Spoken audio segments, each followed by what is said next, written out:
Olá pessoal, eu José Luiz Tarran, livreiro e editor da Realejo Livros e idealizador do Festival Tarrafa Literária, trago para vocês, extraordinariamente, especialmente em 2021, a Tarrafa Express. Ela é possibilitada pela Lei Aldir Blanc, criada em meio à pandemia para defender produtores de cultura, artistas, e a literatura agradece essa oportunidade, esse edital criado pela Secretaria de Economia Criativa e Secretaria de Cultura do Estado de São Paulo. E sem mais delongas, eu estou trazendo aqui para um bate-papo dentro da Tarrafa Express uma das 8 mesas do evento. Estou trazendo aqui o jornalista Rodrigo Savazone. Vou fazer uma breve apresentação dele aqui para vocês. Jornalista, escritor e produtor cultural, um dos fundadores e atualmente diretor executivo do Instituto Procomum, cursando doutorado em Ciências Humanas e Sociais e tem alguns livros publicados no Brasil e no exterior. Vive em Santos, o meu querido vizinho, conterrâneo, vive em Santos com seus 2 filhos e eu tive o prazer e a honra de editar um dos seus livros, o Tereza Cientista e o Problema em Ser Normal. Então, um prazer receber pela primeira vez como autor na Tarrafa. Ele é um mediador luxuoso, que já fez algumas mediações para nós em outros anos, Rodrigo Savazone. Boa noite, Savazone. Boa noite, Zé. Estou muito feliz, muito agradecido pelo convite, pela oportunidade de conversar com você nessa condição, né? A gente conversa tanto um com o outro sobre tantos assuntos, né? Dos mais pessoais, dos mais íntimos, aos mais, digamos, profissionais, esportivos, por que não, né, Zé? E é um prazer, de verdade, participar. Você sabe o quanto a Realejo, o teu trabalho e a Tarrafa são importantes para mim. Santos é uma cidade que fica muito melhor, né? Por tudo que você faz, por tudo que você agencia.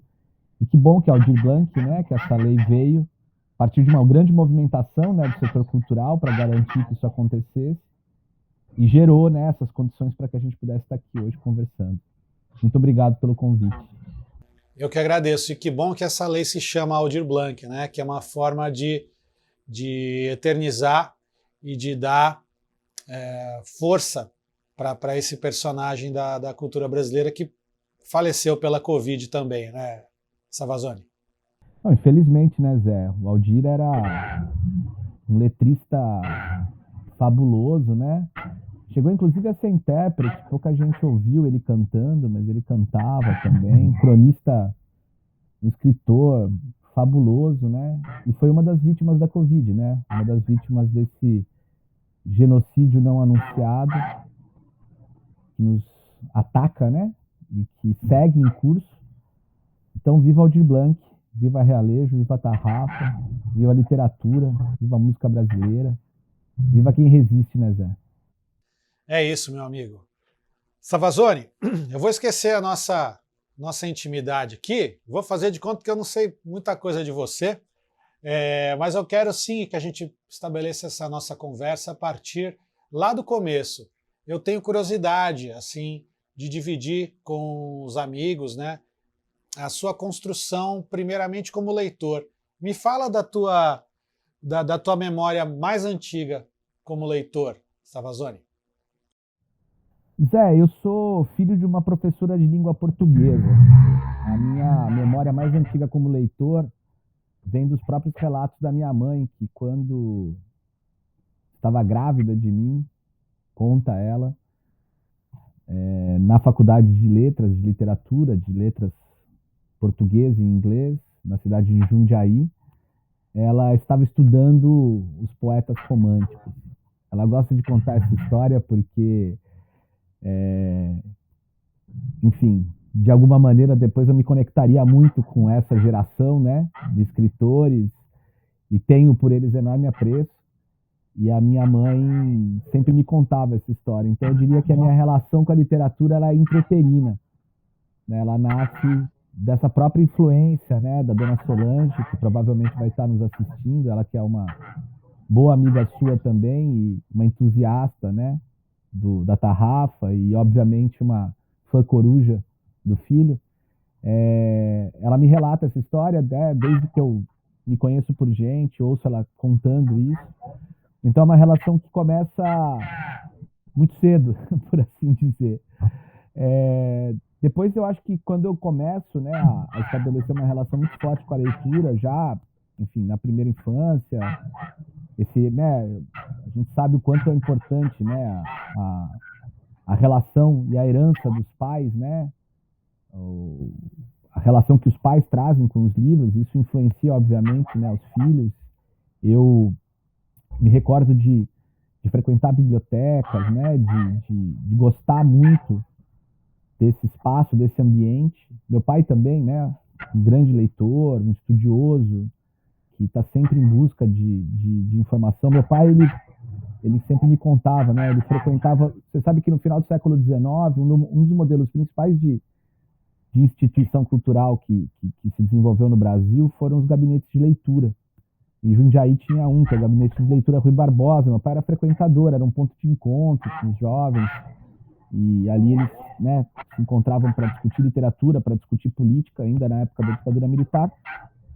Então esse caldo, né, cultural, familiar, leva a gente, né, para dentro dessa relação, assim, fortalece esse tipo de possibilidade. Eu me recordo de ler muito jovem, assim, já ter os meus próprios livros, né, de estabelecer relações muito singulares com alguns autores, assim, e prazer, né, de lê-los, assim.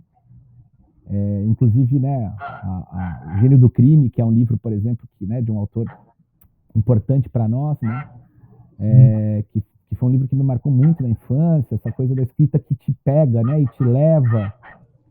O João Carlos Marinho, que é nascido em Santos, coincidentemente, né? E isso foi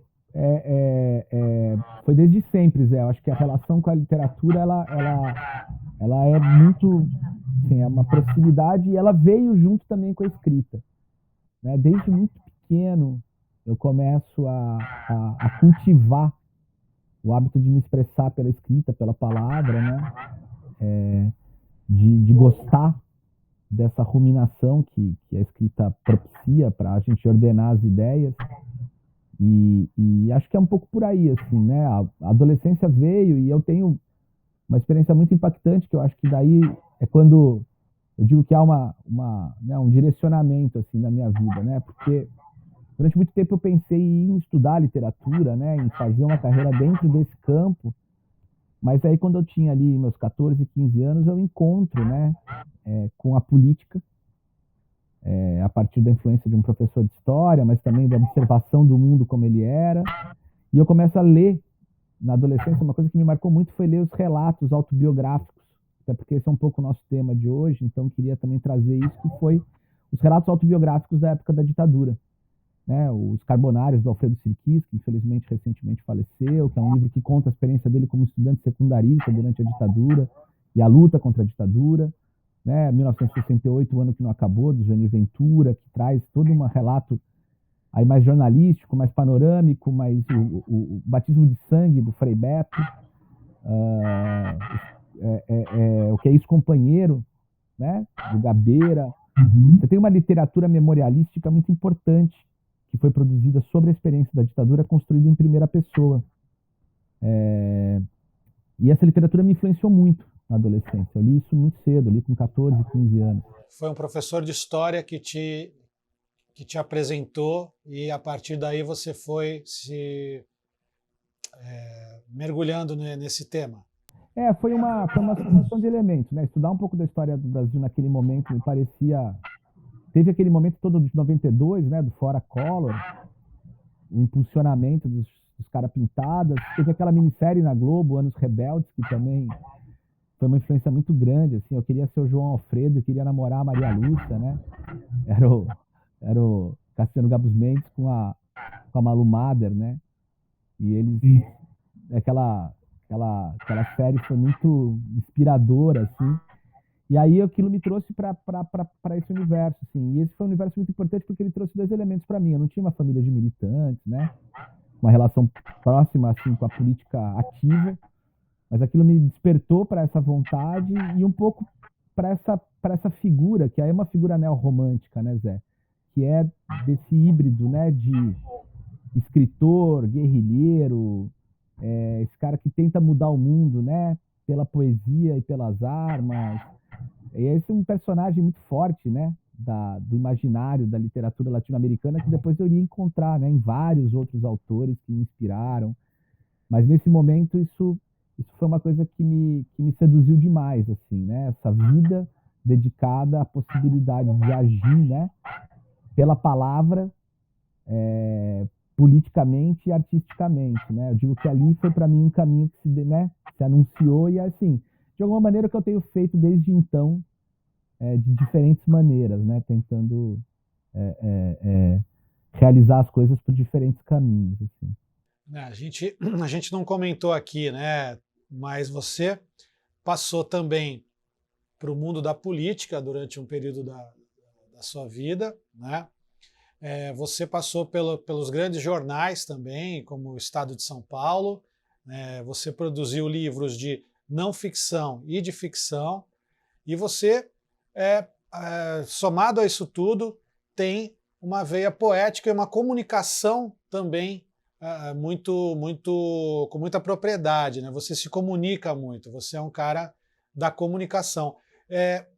No meio disso tudo, a história, a influência da TV, da comunicação de massa, o professor historiador, a mãe professora, essa amálgama toda te levou, você enxergou no jornalismo, que é o teu rótulo que predomina, você enxergou no jornalismo as ferramentas para você se construir?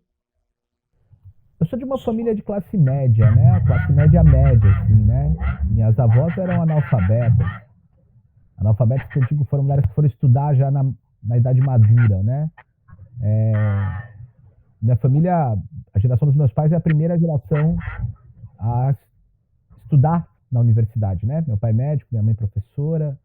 É uma família que passou por dificuldades, né, financeiras na sua formação. Então é uma família de trabalhadores, né? E essa condição, ela é uma condição que ao mesmo tempo que eu me, né, eu me sinto identificado, né, muito com essa origem de classe, né, como trabalhador. Por outro lado, ela te força a pensar em profissões liberais, né, Zé? Enfim, como é que você vai ganhar dinheiro para sobreviver? E eu me lembro que, por exemplo, na época que eu era adolescente, eu imaginava como escritor, como poeta, mas como que vive, né, um escritor e um poeta? Né? A gente sabe muito bem que não parece possível para alguém que quer viver de escrever se simplesmente dizer, então agora eu sou um escritor e está tudo bem, né? E aí o jornalismo é uma profissão liberal, né? Que pode te dar um ofício, um emprego e te gerar aí as condições de sustentar uma família, eventualmente, mas sustentar a sua própria vida. Entre as opções que existiam, né, do que estava disponível, eu decido fazer 2 faculdades ao mesmo tempo, porque eu tinha me apaixonado pela história. Então eu entro na USP em História e em Jornalismo na Casper Libero ao mesmo tempo e resolvo cursar as 2 faculdades ao mesmo tempo. E para não ficar, para não dizer que eu não queria mais, eu ainda pegava alguns cursos na literatura na USP à noite, por causa de um dispositivo que tinha da 3045, que é um dispositivo da universidade que te permite assistir aulas em outros departamentos. E eu, no primeiro ano de faculdade, eu mergulho, né, assim, tipo, eu ainda morava em Jundiaí, eu acordava às 5h30 da manhã, pegava uma van que me levava até a Casper Libero, depois pegava o trólebus na Augusta, descia até a USP, almoçava no bandejão, assistia a aula e lendo o tempo inteiro, né? Lendo, assim, eu fazia leitura vertical, lendo os textos obrigatórios da faculdade. E foi para mim esse momento da descoberta mesmo dessa relação muito forte, né, com o estudo, com a pesquisa. E eu tinha uma vontade muito grande de poder, né, me aprofundar, mas o jornalismo era, digamos, o ofício, né? O Eugênio Butti chama de uma praxis ética, né? E eu estudo numa época da Casper Libero que eu tenho o privilégio de ter contato com grandes jornalistas que tinham grandes carreiras dentro do jornalismo. E isso me aponta para uma relação muito sadia, né, de troca com essas figuras mais velhas, o Aloysio Biondi, por exemplo, mestres, né, que eu tive, o próprio Eugênio Butti, e aquilo me faz me aproximar, né, desse universo. Assim, jogo no terceiro ano de faculdade, eu estava escrevendo sobre música no nascente portal do Estadão, porque tinha esse outro lado também, né? Tinha uma coisa de trabalhar com internet, de gostar dessa tecnologia que estava nascendo, e isso também foi um caminho que me empurrou. Você foi um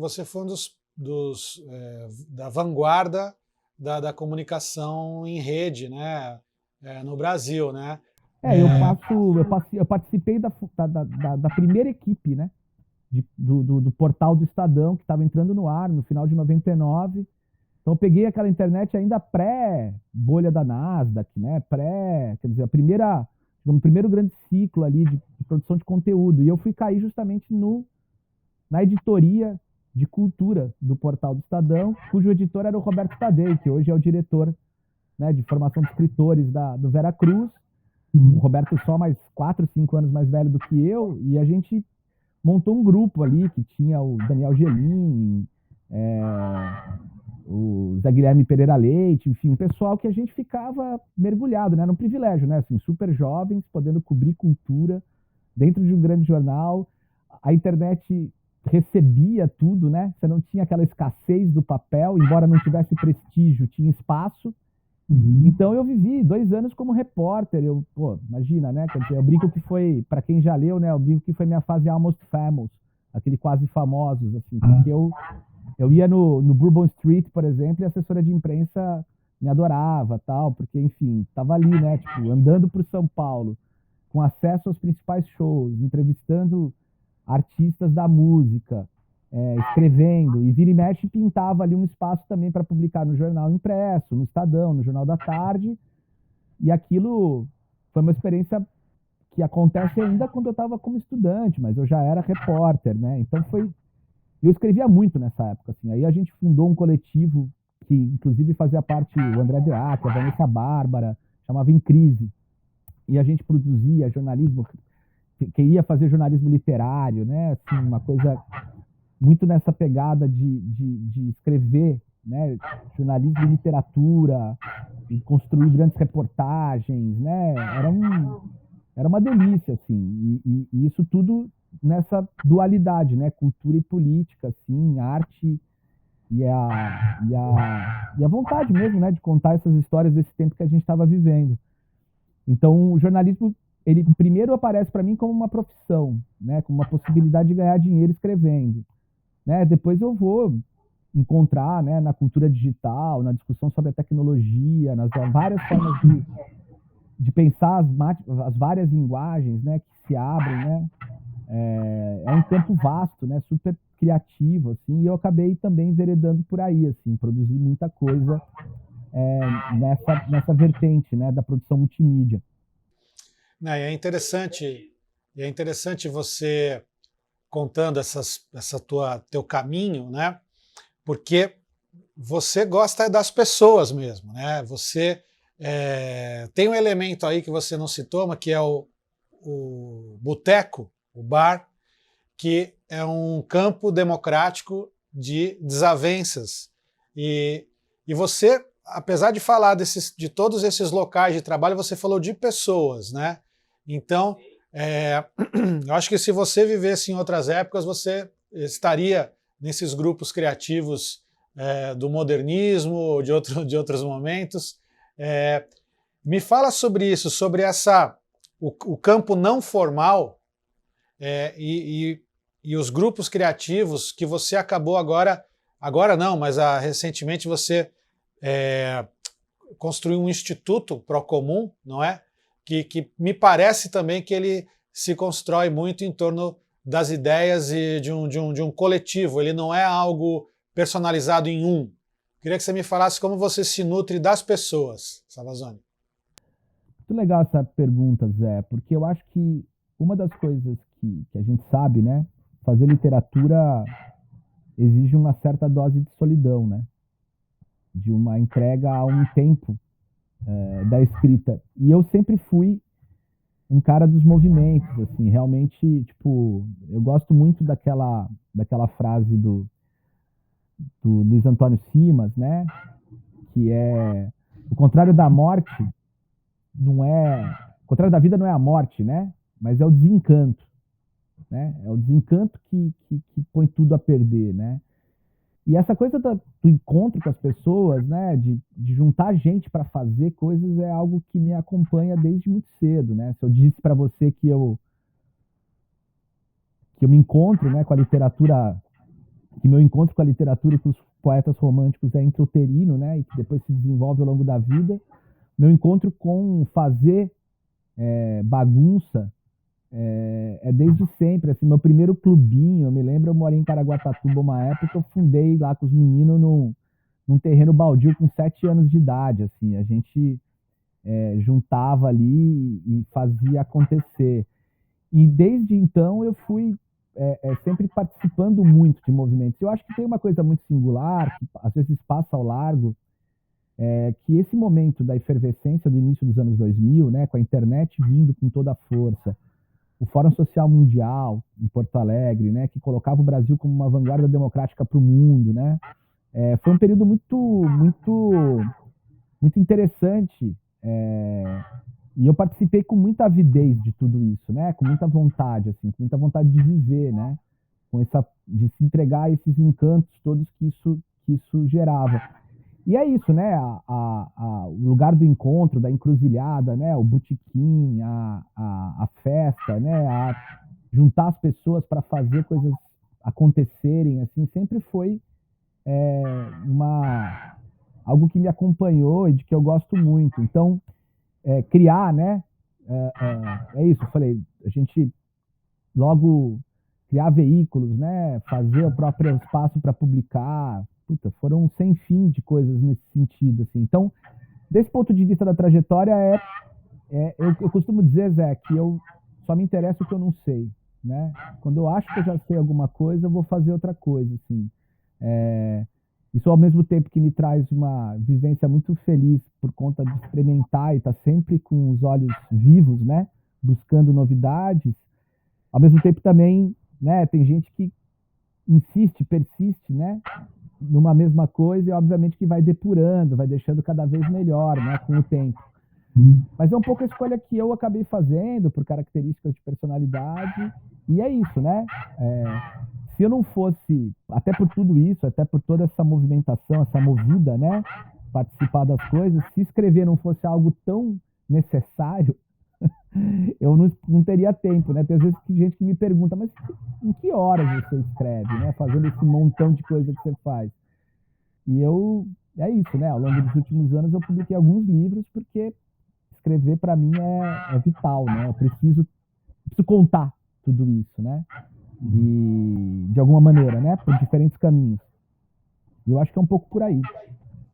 Não, e você é um mobilizador, né? Um encantador de plateias com as ideias também, de uma forma muito conectadas com o mundo atual. Você falou de você como autor. A nossa mesa, nossa conversa de hoje é um pouco também sobre o livro inédito que você acabou de produzir por impulsos inesperados, né? Caprichos do destino, assim, né? E o nome da nossa mesa é a dor do amor, a dor da perda. Um tanto romântico, né? Você falou para mim, pô, mas que coisa derramada, vamos descobrir um pouco quem eu sou. Falei, Savazone, todo mundo já tá te sacando, rapaz, não adianta não ficar com seus alter egos. Mas eu queria com toda a delicadeza evocar esse teu projeto íntimo, tá? E eu quero que você me conte um pouco como transbordou esse projeto íntimo no seu futuro novo livro. Bom, Zé, primeiro, de fato, né? A dor do amor, né? Um pouco escrever sobre si, né? Você colocou isso no título. Você é ótimo de dar títulos, né? É um dos seus é uma das suas boas qualidades como editor e curador.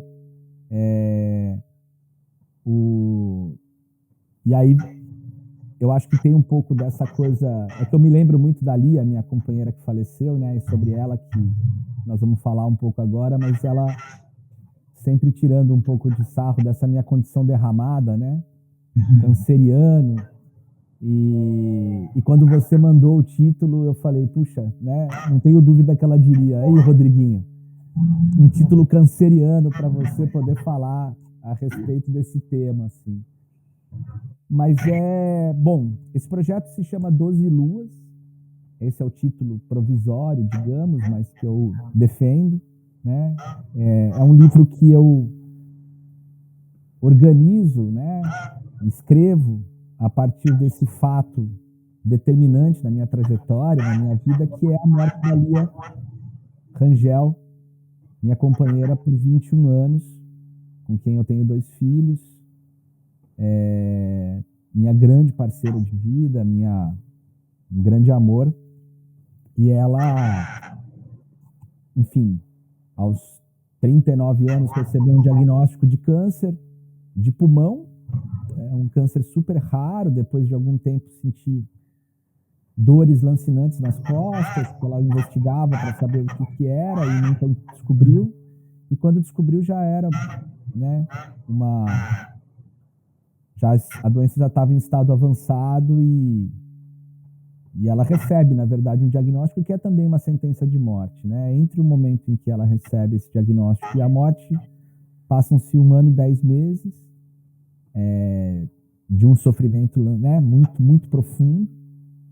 E a partir da morte dela, né, uma parte de mim morre também, sem sombra de dúvida. E nesse processo de tentar significar, né, de entender essa dor, de vivenciar essa dor do amor, né, perdido,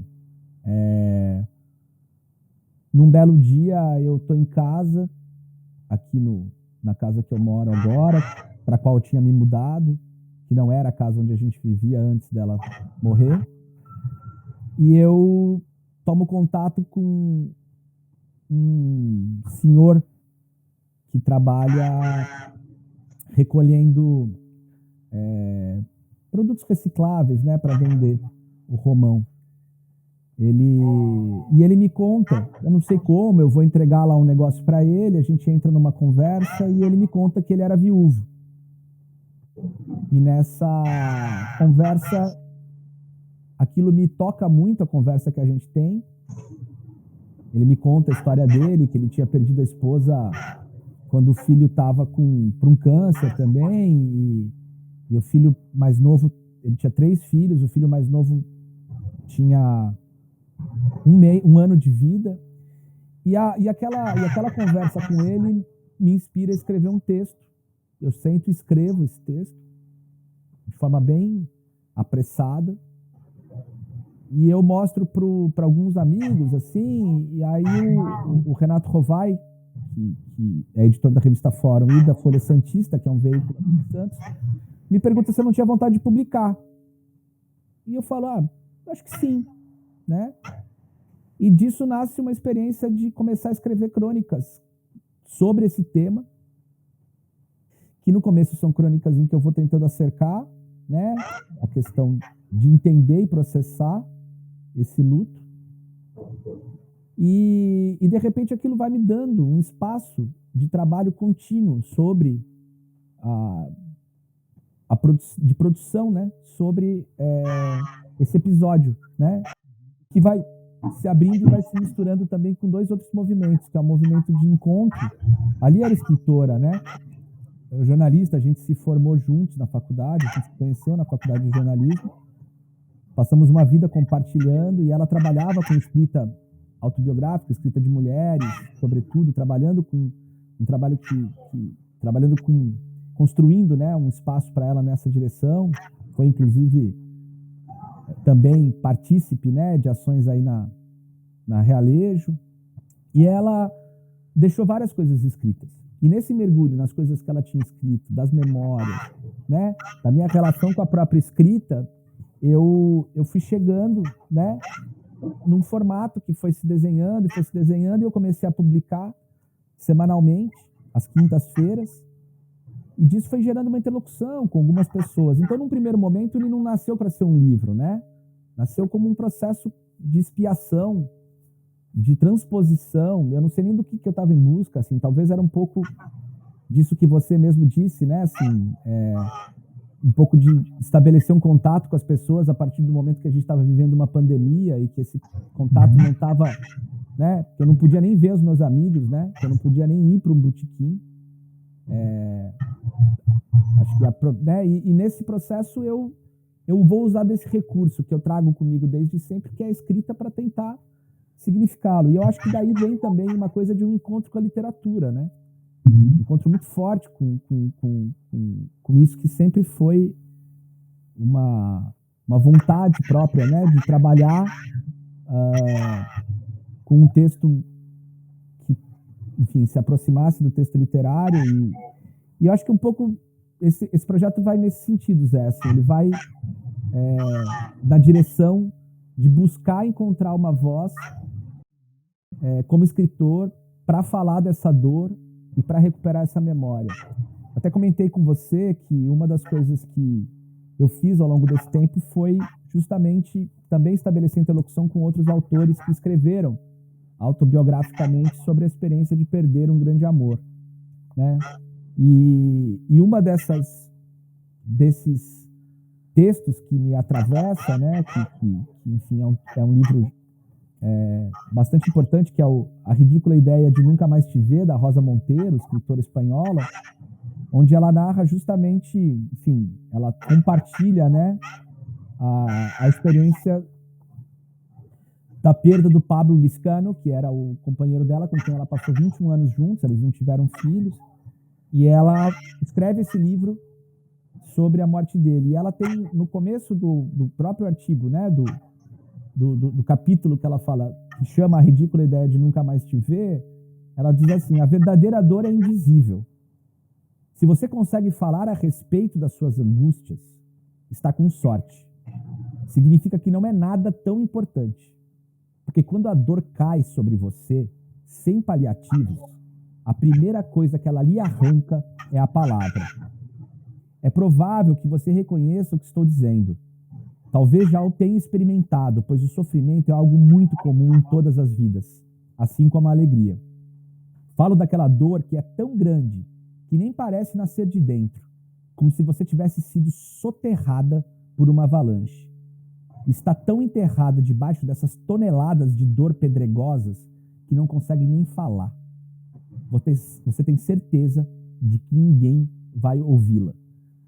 E essa passagem tem a ver um pouco com o que eu sentia no meio da pandemia, diante do luto, da perda daquela pessoa que eu mais amava. Justo a palavra, né, Zé? Justo a palavra tinha sido saqueada, tinha sido arrancada. E eu sinto que então eu começo a buscar um jeito de devolver para mim a palavra, para encontrar uma forma de falar dessa dor, que todavia eu não sabia qual seria. Então, se você pega, eu gosto, quando eu vejo o livro, né, agora que eu juntei, eu nem sei se ele vai ficar nesse formato. Eu fiz uma edição cronológica, eu gosto dela, mas às vezes eu ainda olho, estou deixando ele decantar, né? Acho que tem um tempo das coisas, conversando com algumas editoras e recebendo também aportes das pessoas. E nesse processo, eu vejo muito claramente que o que eu fiz com a escrita foi tentar recuperar a palavra que a morte dela tinha, que essa dor profunda pela morte dela tinha sequestrado, né? Então todo o livro é uma busca da minha voz, né? De como falar sobre isso, de como dizer que ela morreu, de como contar como foi a vida dela, né? De deixar também registrada a experiência da passagem dela por esse plano, eternizar de alguma maneira, né? essa personagem que, no fundo, nesse livro não é ela, né? Mas uma personagem que eu invento, né? Mas que também é atravessada, porque o livro todo é atravessado por textos dela, né? Que eu vou pontuando, e textos meus do passado, enfim, é uma busca. Eu digo que eu me tornei um arqueólogo de nós dois, né? É uma arqueologia afetiva dessa experiência fascinante que foi viver ao lado dela por 21 anos e que se encerrou de forma abrupta muito antes do que eu gostaria que fosse. E a escrita como sendo um bálsamo, né, de processo lento, né? Você recuperando a palavra e colocando essa palavra dignamente aí, entre aspas, no papel, né? Ela vai te curando também. E no processo de escrita, quando eu fui fazendo a opção, né, por ter vindo também desse universo da internet, por gostar muito da interação e da palavra que dialoga, eu opto por publicar nas redes também, né, e eu recebo muitos inputs, né. Eu consigo estabelecer conexões muito fortes, né. Pessoas que daí trazem para mim referências que foram fundamentais de leitura, né. Desde a primeira referência que eu recebo, né, logo depois da morte da Lia, a Soledad, que foi mestra dela, né, uma psicóloga, ela me recomenda a leitura desse livro do Ken Wilber, que é o Graça e Coragem, Espiritualidade e Cura na Vida e Morte de Treya Killian Wilber, que é a mulher dele que falece de câncer, né? E é um livro que eu até quando li, pensei, puxa, eu queria que esse livro tivesse chegado na minha mão antes, né? Eu recomendo para todas as pessoas que estiverem passando por uma situação limítrofe. O câncer é uma realidade, né? É uma doença que está presente na vida de todos nós, a gente fala pouco sobre isso, mas é um livro muito bonito, ele tem muitos ensinamentos, ele ajuda muito a lidar com toda essa travessia. Embora eu concorde absolutamente com o Julian Barnes, né? A gente vai falar um pouco dele também, escritor inglês, que todo luto é único, toda experiência de luto é única.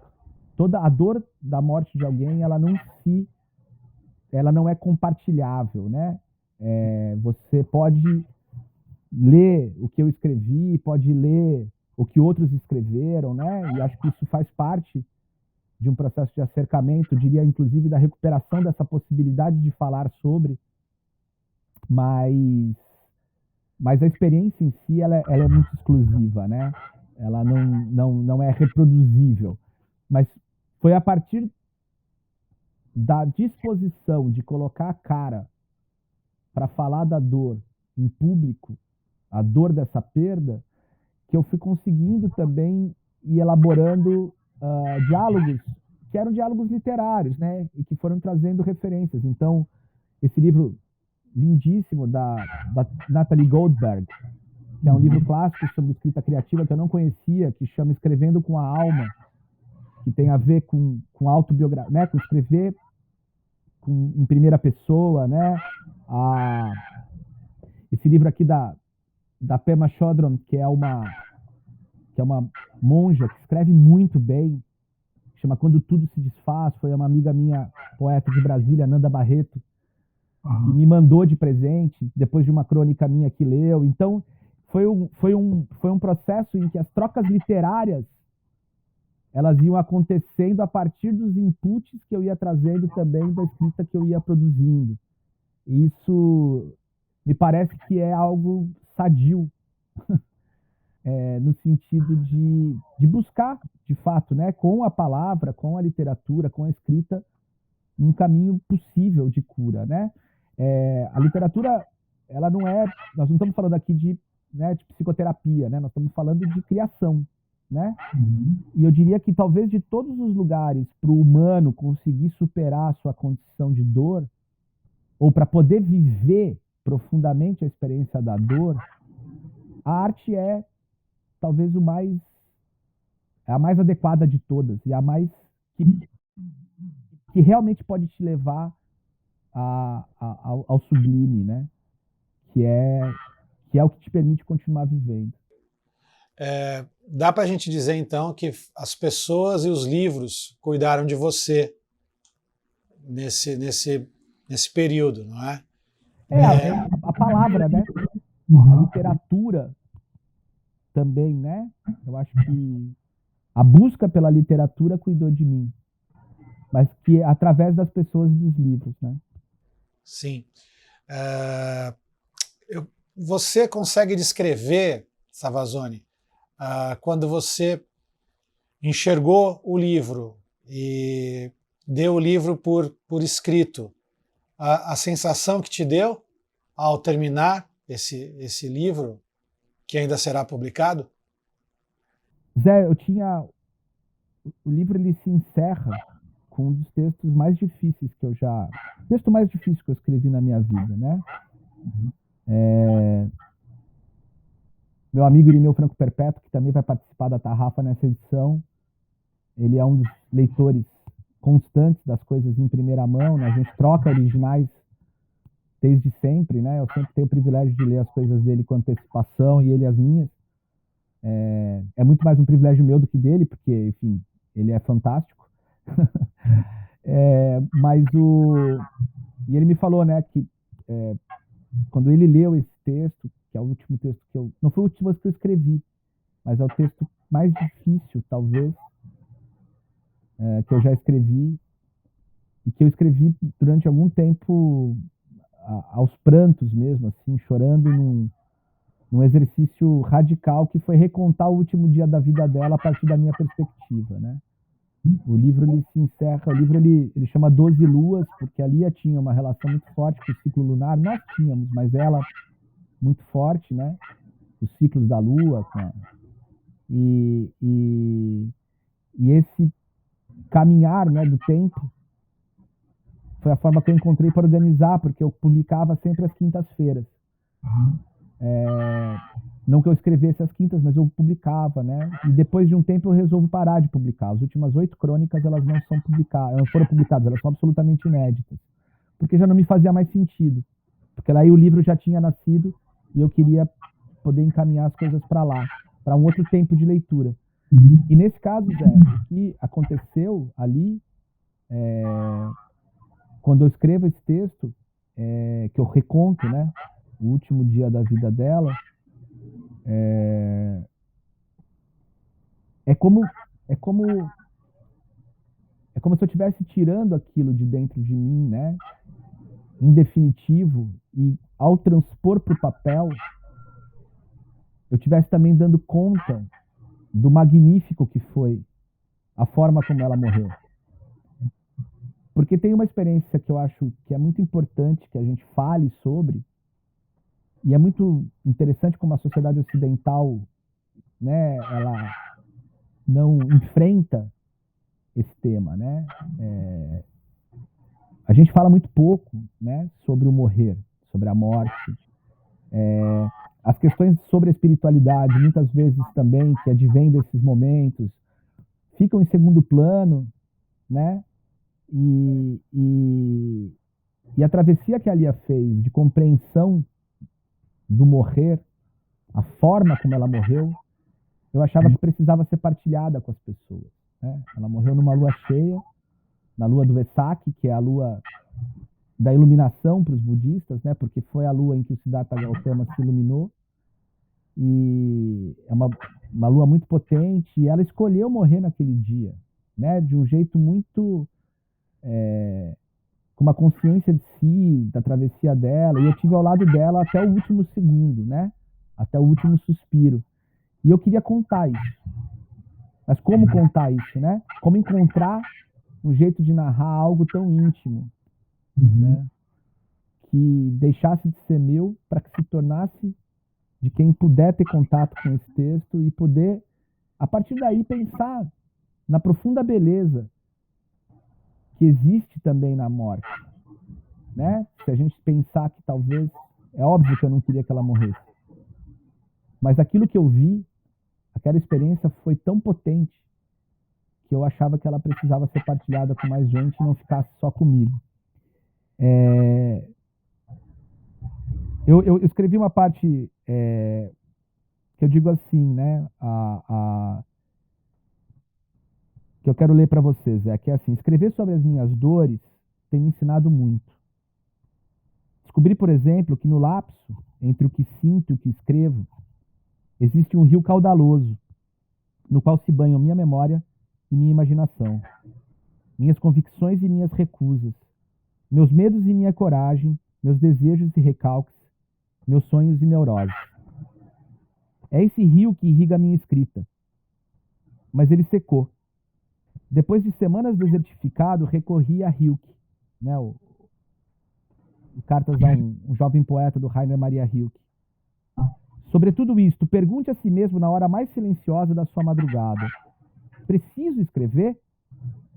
Desenterre de si mesmo uma resposta profunda, e se ela for afirmativa, se o senhor for capaz de enfrentar essa pergunta com uma forte e simples resposta: preciso, então construa sua vida de acordo com tal necessidade.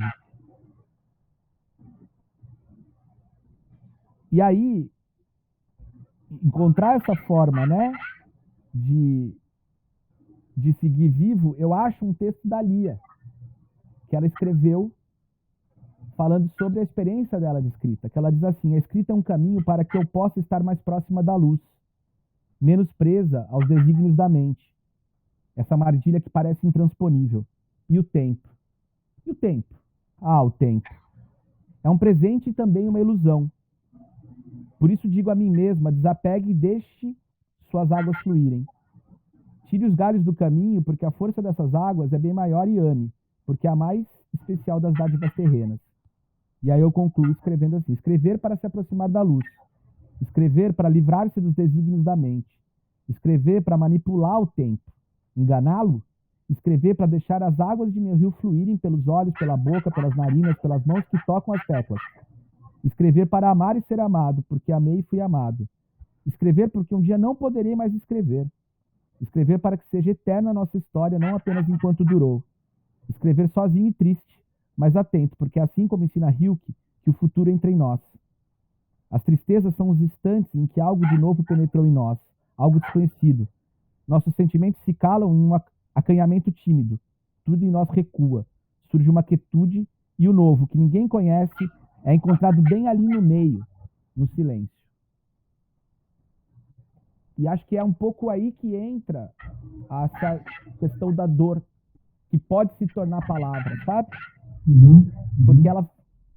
Porque daí ela também impulsiona um processo que é um processo de enxergar onde reside a vida na morte. E como diz o Simas, como eu citei lá atrás, não é a oposição direta, entende? Porque você pode viver como um morto-vivo, e a gente sabe disso, né? Você pode fazer da sua vida nada, né? Agora, como se reencantar, né? Como fazer dessa encantaria um contínuo? E aí a literatura é esse lugar, né? Ou esse lugar possível, né? Essa iluminação do Simas é incrível também, é muito, muito boa. Você, adorei a leitura do trecho. Você, no momento da conversa, falou: isso não é psicoterapia. Você deu espaço para se investigar no campo da terapia também, Savazone? Me fala como é que... Porque a literatura ela não bastou para você, correto? Você olhou para dentro de você também nesse período, né? Queria que você falasse um pouquinho sobre a sua relação com a terapia nesse período.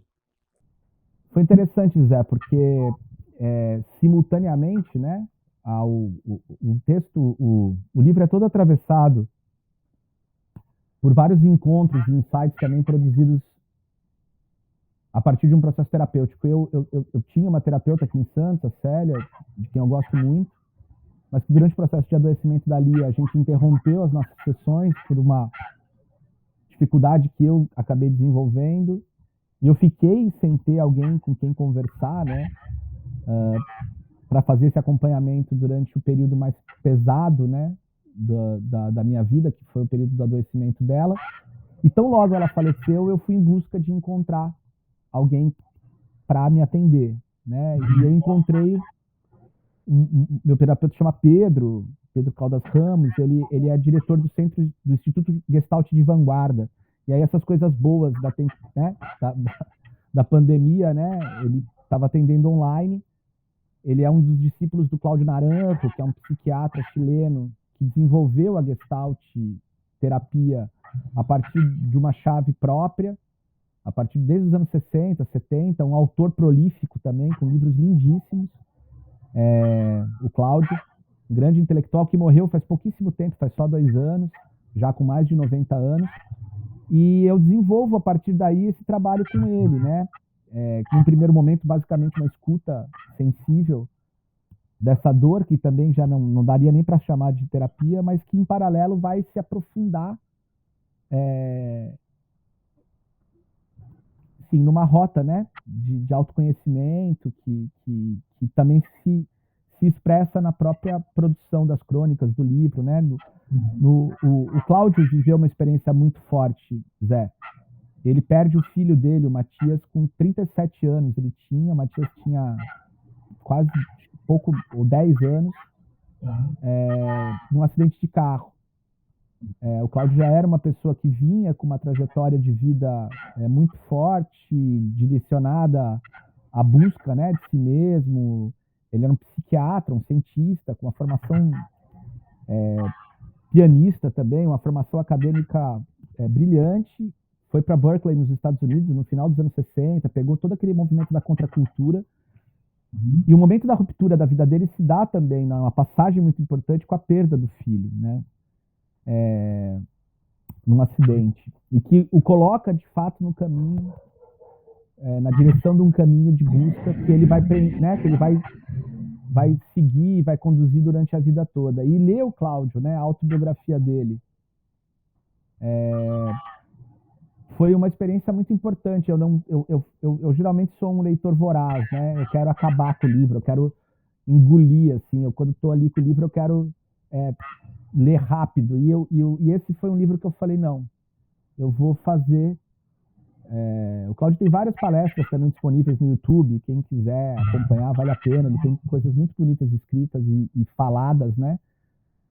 E uma das coisas que ele sempre evoca, né, que é aquele dístico italiano, il dolce far niente, que é o bom é não fazer nada, né? Essa coisa de você atingir esse estado, né, de disposição para poder simplesmente fluir, né, e fruir.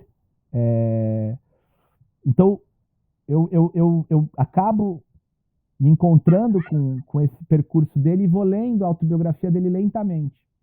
E eu ainda estou lendo, eu não terminei de ler, porque eu escolhi fazer assim. Então eu pego um trecho, leio um capítulo, processo, vou acompanhando, vou investigar coisas que ele deixa em aberto. Então autores que ele cita, eu vou, busco, leio uma coisa adicional. Então eu tomei a autobiografia dele como um percurso para, nesse processo de fazer o trabalho terapêutico e caminhando com ele, né, também buscar a minha cura interior e a minha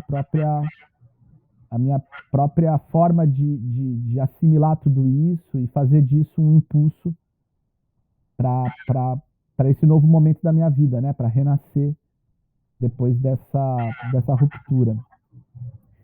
E é isso, cada um tem o seu tempo, né, nesse processo. O tempo, eu citei para você, né, eu fiz uma espécie de inventário, né, de vários livros produzidos que tratam desse universo, né. Um deles tem alguns livros muito, muito especiais, né, que tratam desse tema. Um deles é o Altos Voos e Queda Livre, do Julian Barnes, que é esse escritor, né, inglês que o Barnes ele perde a esposa depois de 30 anos vivendo com ela. E é curioso, né, porque eu comentava com você até outro dia, a gente tem, né, um clássico, que é o livro da Joan Didion, né, que é O Ano do Pensamento Mágico. Sim. A gente tem um livro que também é muito bonito, é muito forte, né, que é o livro da Joyce Carol Oates, que é a história de uma viúva esse próprio livro da Rosa Monteiro, tem muitos livros escritos em primeira pessoa sobre a experiência da perda de um grande amor e o luto consequente, escritos por mulheres. E esse livro é um livro de um homem, né, um escritor também em primeira pessoa, então uma escrita de si, não é uma ficção, é uma escrita de si. Acho que um outro livro que é um livro clássico, que daí não é propriamente, né, um livro sobre um luto, mas é um livro sobre uma história de amor que se acaba junta, né, os dois juntos, que é a Carta D, do André Gorz, onde ele conta a história de amor dele com a Dorine, e depois ele comete suicídio, né, ele comete, na verdade, eutanásia e suicídio, né, que é uma decisão extrema dos dois de morrerem juntos, assim, que é shakespeariana, né, mas o Barnes, nesse livro dele, ele tem uma passagem que eu queria recuperar aqui para te partilhar e partilhar com quem estiver nos acompanhando, que é a seguinte, deixa eu pegar aqui. É um livro muito... Esse livro do Barnes é um livro muito inventivo, assim, porque ele... E aí eu separei isso aqui, Zé, porque tem a ver um pouco com essa coisa da... Volto, né? A como falar sobre a dor, né? Como escrever sobre a dor do amor. E aí ele escreve assim: dói exatamente tanto quanto vale. Então, de certa forma, você é apreciador, eu acho. Foi com a segunda parte dessa frase que não concordei. Ela me pareceu desnecessariamente maravilhosa. Agora sei que ela contém uma certa verdade. E se a dor não é exatamente apreciada, ela não parece mais ser inútil. A dor mostra que você não esqueceu. A dor intensifica o sabor da lembrança. A dor é uma prova de amor. Se não tivesse importância, não teria importância. Tem uma coisa nesse ato que é extremamente humano e extremamente vívido, que é o ato de sentir a dor. A gente vive numa sociedade que tenta aplacar isso de todas as formas, né? Com todos os tipos de medicamentos e ungüentos, né? Então, o tempo todo anestesiar. E uma das coisas interessantes de você pensar sobre escrever em primeira pessoa sobre a dor que você vivencia é também uma ruptura com essa escolha. Sabe? É uma ruptura com esse lugar de se ficar, né? Porque é difícil falar sobre isso. Eu até hoje sei que tem pessoas que, quando eu falo sobre, elas silenciam. O Julian fala sobre isso, né? Sobre o desconforto dele com amigos próximos, que quando ele falava do nome da mulher, as pessoas ficavam caladas, assim, sabe? E é normal. A gente sabe que existem tabus muito fortes em torno disso, que é complicado. Mas para mim foi uma espécie de forma de apertar, tem a ver com abrir a possibilidade de uma conversa diferente, que eu acho que é sadia para que a gente possa caminhar numa direção, inclusive como sociedade, sabe? E pela literatura, né? Pela literatura. Esse hipertexto que você abriu com nomes e títulos e leituras, ele é, sim, a sua proteção, né? A maneira como você processou tudo isso. A gente está caminhando para o término da nossa conversa.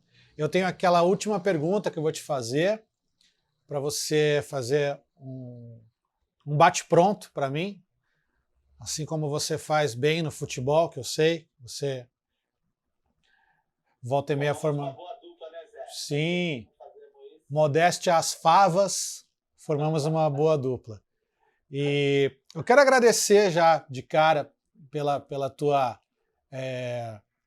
coragem mesmo e dizer que você construiu um livro particular, delicado, honesto. Eu li, né, também o material. Quero te parabenizar por esse confronto com você mesmo, com a tua história. E vou fazer a pergunta aqui, que é a seguinte: a parte do teu livro que você escreveu nesse período, mas se você fosse escrever um outro livro durante a pandemia, qual seria o título desse livro? Uau! Tem como pensar um pouco? Porque essa pergunta é pancada. Eu posso falar um pouquinho antes de dar o título? Ah, você está subvertendo as regras desse desafio. Não, é porque quando você me falou, me veio à cabeça uma vontade de fazer algo que há muito tempo eu nutro e que não consegui, mas que espero um dia poder fazer, que é contar um pouco a história de Brasília e relações internas, porque eu as vivi, né? Eu pude ter essa experiência no início do primeiro governo do Lula. Eu acho que falta um romance, falta um livro que entre dentro daquilo que foi Brasília e a construção do governo Lula. E eu te digo que eu gostaria talvez de fazer esse livro para tentar explicar por que nós chegamos até aqui no Brasil, consequentemente no Bolsonaro, para fazer o caminho que eu fiz e, consequentemente, nessa forma de se lidar com a morte durante a pandemia, que eu acho que é de tudo, além, obviamente, da própria pandemia em si, o que nos aflige profundamente, que é essa falta de humanidade que tomou conta do Brasil e que nos levou a mais de 500 anos. Não subverta a regra. Joga o título que vem à mente.